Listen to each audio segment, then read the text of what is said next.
here we are. The great outdoors. Excuse the chair.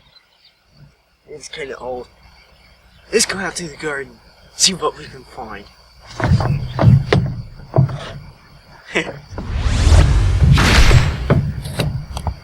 Huh.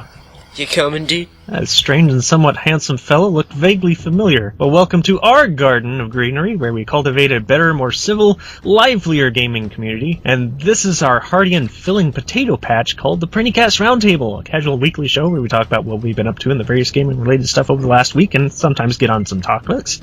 I'm your host, Chris, and along with my spudly co-host, Grover. Hello. And Mike. Hello. And Etna's all eyes on us, chatting through text messages there, and we'll end the awful potato puns, as it looked like the bundles were going to be pretty quiet this week, with only Bundle Stars Indie Capsule 2 bundle with 8 games for $4. But then this morning, Humble Weekly Bundle, of course, had a ton of Sega titles. That's definitely one that I got interested in. And there's also Bundle Stars once again with Reboot 2.0 with 6 games for $2 for a very limited time, but it'll go up, in other words. And the Indie Royale kicked in with the debut 11 bundle with their 8+ indie titles to snag. So what have we been up to this week, Grover? Oh, well, I played Banish. There's not really much else to say about that game until things get fixed and modding comes out. I played a bunch of Bejeweled, just for my pastime. I played a bunch of Candy Crush, up to level 90 on that, and Whoa. That's just getting more and more ridiculous as you get up in the levels. I played some Final Fantasy XIV, and as we were getting ready, I uninstalled that shit because I just haven't had any interest, and they're not going to be changing anything for the next year, and there's just things that I don't really like about the game. So yeah, probably a year without that. The itch wore off. You'll be back. It's MMO. Then I played some Paladog. That's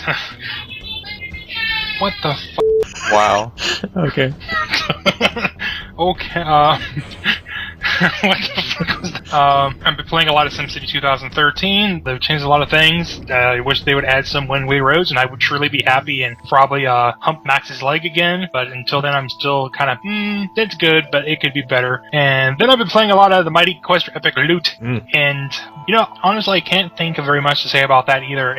I said a lot, it's an MMO. I mean, that's just, after you look for all the other stuff, it's an MMO, and you do your daily stuff, and then you leave it the hell alone. Plus, it's got some serious balancing issues right now, since most people have their dungeon set as walk into dungeon, accidentally set off trap you didn't see, trap flings you into an area of traps that also go off at the same time, you die from explosions from multiple traps. That's like Tecmo's Deception series from the sounds of it. And that's all I've really played. Quite a list, though. Yeah, it was quite a list compared to the last couple weeks. And how about you, Mike? This week I've been kind of a Blizzard boy. I haven't really ventured outside of World of Warcraft, Diablo 3, and actually I've been playing some Hearthstone. Other than that, I really haven't played much of anything. Typically I'll at least pop in Street Fighter and maybe play a couple rounds on that, and I wouldn't normally bother mentioning that here, but I haven't done it this week, so I've just been playing WoW and Diablo and Hearthstone. I take that back. I did buy Earthbound on the Wii U Virtual Console. Now, I have Earthbound, the physical copy of Earthbound, but since I'm moving in a couple months, that's some of the stuff that I've already packed. And I was getting a hankering for it, so I went ahead and was like, $10, I'll go ahead and do it. So I bought it, and I played a little bit of that. And other than that, I just haven't strayed away from Blizzard this week. I don't really have a reason for it. I just haven't. Well, part of it is because you've been so busy lately getting ready, but I don't know. It's scratching 3 different itches there. I already used that analogy earlier, but because you got your action RPG, you got your MMOs, and you got your card battle games, and that's 3 of your favorites. Yeah, that's true. I mean, I can't really play Magic right now because the people that I've been playing that with are all busy, so Hearthstone is pretty much the next best thing for that. Roguelites, Diablo 3 has seen some vast improvements, so again, if you haven't given that a try and you were disappointed with the original Diablo 3, now is a good time to go back. That's my streamers that I watch is going to go do tonight. What have you been playing this week? Well, everybody else has got their MMOs. I've got Tynan, which is kind of laughable for if you try to compare even the free-to-play MMOs to Tynan. People would kind of scoff. But yeah, keeping up with that pretty much. A little bit of single-player Counter-Strike, and they were really the notables of this week, but I've also been playing the hidden object game from last week's weekly PopCat bundle called Escape Rosecliff Island, as well as the crazy comedic indie RPG Mark Leung. And, usually I don't get into South Park humor at all, but somehow the way these guys are doing it is actually hilarious. So So. Oh, the Stick of Truth? No, Mark Long, Revenge of the Bitch is what it's called. It's an indie RPG that was made back in 2010. Oh. And there's some actually really funny humor. There was a scene with some feng shui that was just, that was something that deserved to be on Adventure Time. It was that crazy good. So yeah, well done. But nothing much really other than that, or even anything new other than work and more equipment testing. That's not even really cast related. But not even a lot of time for Prinny plays as of late because of commissions and stuff. But I think I can at least get one more by next week, I think. So have something a little extra to upload in there. Because I really want to test out this new little card capture thing. I haven't really got into it yet. I've done a little VHS backing up stuff for home movies and stuff like that, which is obviously where our intro came from. I'm embarrassing myself here with some old footage from the early 90s. Little Keanu Reeves going on there. But we'll keep the topic kind of short, not because this isn't a big topic, but because I really didn't have time for a lot of notes. And that is the whole multiplayer versus single player thing that has been going on for a good decade now. Of whether it's almost like multiplayer tried to push out single player entirely there for a while, but single players made a comeback by proving this is where the stories are and this is where a lot of the compelling gameplay is. There's nothing wrong with multiplayer. Just don't get rid of one or the other. They both can survive simultaneously. You don't need to make every single player game a multiplayer. An example, the brand new Batman Arkham Knight that's coming out is not going to have Arkham Origins multiplayer mode. It's not going to have that in it. So, of course, that was probably more time related than it was, actual decision that multiplayer didn't work out. Because I haven't heard much about the Origins multiplayer. I kind of think that they agree with the general consensus that it just didn't work. On the same token, there's a lot of multiplayer games that don't do well as single player. I mean, there's a lot of people that really love the .hack series, but a single player MMO just usually doesn't work. And I don't think a single player MOBA would work very well either, no matter how good the bots were. We've kind of seen that a multiplayer city builder doesn't work very well in certain ways.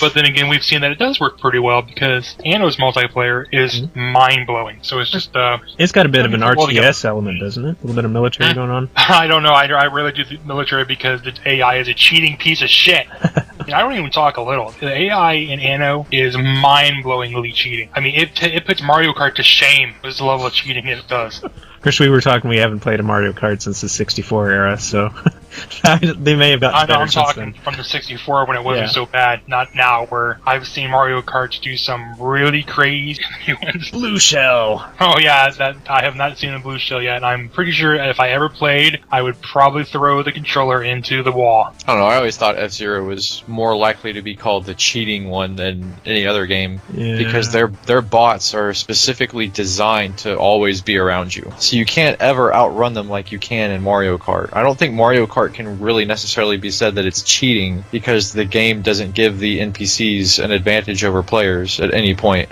I don't know about the later games. The N64 ones could take any corner they wanted perfectly at full speed, so I don't know about that. Yeah, they completely ignored everything. I mean, if you did something like, there was a level where you could skip an entire round and then watch the AI, and they usually would take about a minute to get through this lap, and do that and watch yourself go into first place and be super ahead. They'll do that in 27 seconds flat. They just go nuts. Plus the fact to save memory and stuff, 64 had the thing that if you can't see the AI player, they'll avoid everything. Well, I give them credit because AI is probably the most difficult thing in video gaming to design for. Yeah. Well, and you're never going to please everybody either. There's either going to be people that are saying, oh, it's too hard, it cheats, and then there's going to be people that are saying that they're so stupid that it's not even fun. Well, of course, they do ignorant stuff. Gran Turismo does the same thing. I mean, literally. Yeah.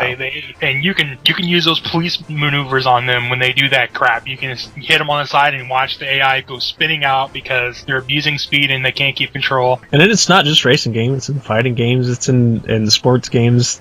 Anywhere they can cut corners, they usually have to because of either the limitations of how many computations the system can be running at any given time, because it has to share all that room with the music and the sound and the graphics and the physics and everything else. Like I said, I give them a little bit of leeway that bad AI can happen. And I guess that's why I don't mind playing with bots on multiplayer games like Counter-Strike, is because I hate the fact that I always know what they're going to do every single round of a particular game, but at the same time, Yeah, you get used to all of them. mean, after a while, the bot doing that doesn't faze you. You're just like, well, I know it's coming. You know it's coming. They're going to do it, and you just go around it. And that's probably a misconception that I've kind of put on me throughout the shows, that I'm more of a single-player gamer not by choice.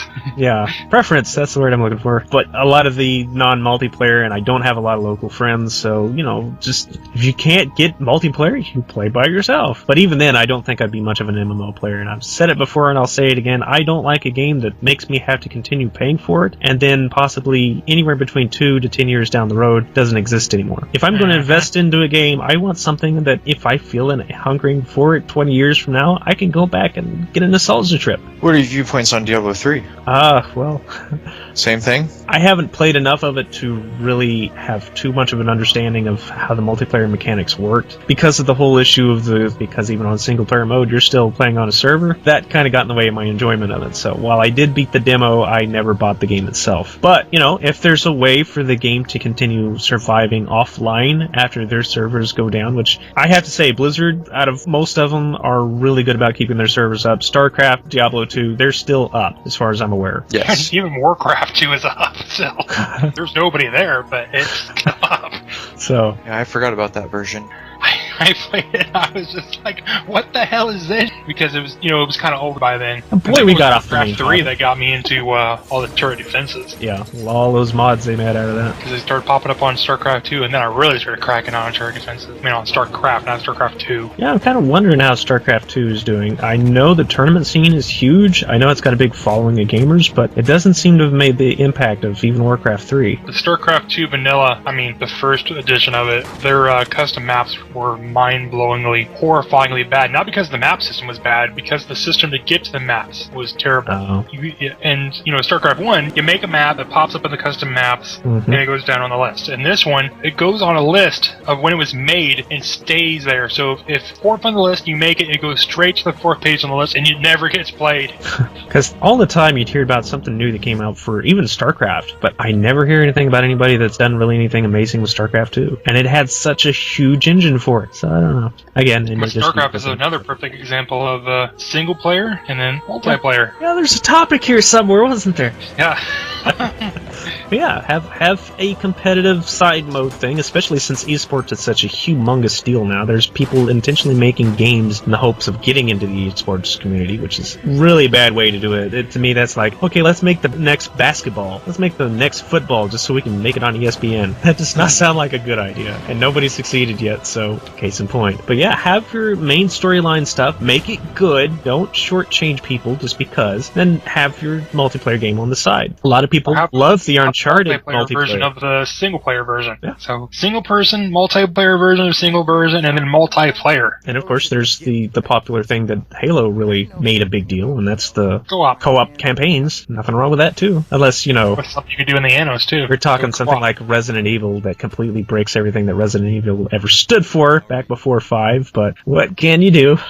Multiplayer in Resident Evil seems kind of crazy. Well, the whole point of a horror game is to feel isolated and alone, but when you've got ammo everywhere and your guns blazing with your partner watching your back, especially if it's the AI with an infinite ammo, it kind of takes away some of the horror elements. Yeah. I mean, it's not quite Devil May Cry or anything like that. 2 is a crowd in most ironic. of the time in horror games. But yeah, I guess we should end this conversation somewhere. It's probably running long.